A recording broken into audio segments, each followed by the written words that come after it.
Welcome to my channel Infitech. In this video we're going to see what is differ in GoLang.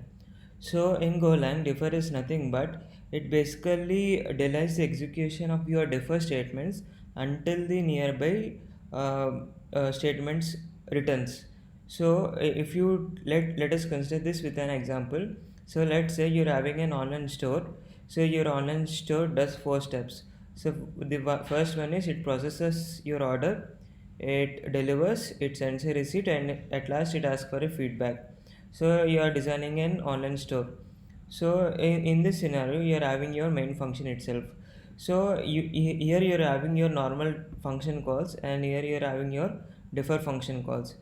Basically what differ does is it evaluates that particular statement, but it executes only when its nearby functions have returned. So now in this case, these two differ statement will execute at the end of this main function. So, and let's say it is very fine that when you're having only one differ statement, it is very clear that your differ statement will execute at the end of this function.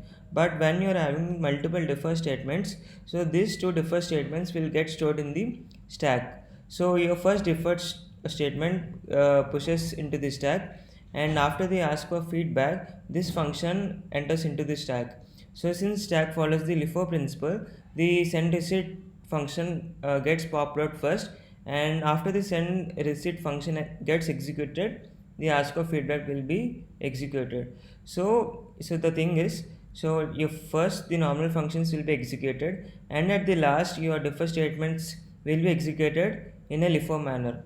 So as per the differ logic, so first the process order will be done, and then the order will be delivered, and then the after the order has been delivered, we will be sending a receipt, and at last we will be asking for the feedback.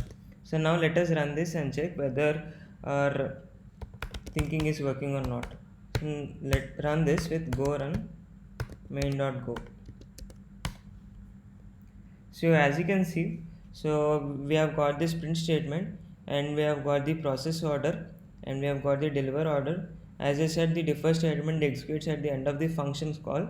So the send receipt will be executed first, and the ask for feedback will be executed at the last, because these two multiple differ statements will be stored in a stack data structure and follows the LIFO principle.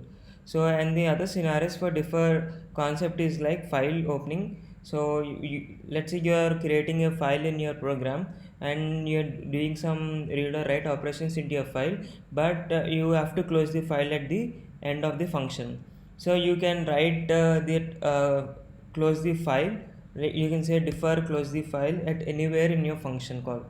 So that is where differ helps you, and this is what differ offers us in GoLang. So that's all. Thank you for watching this video.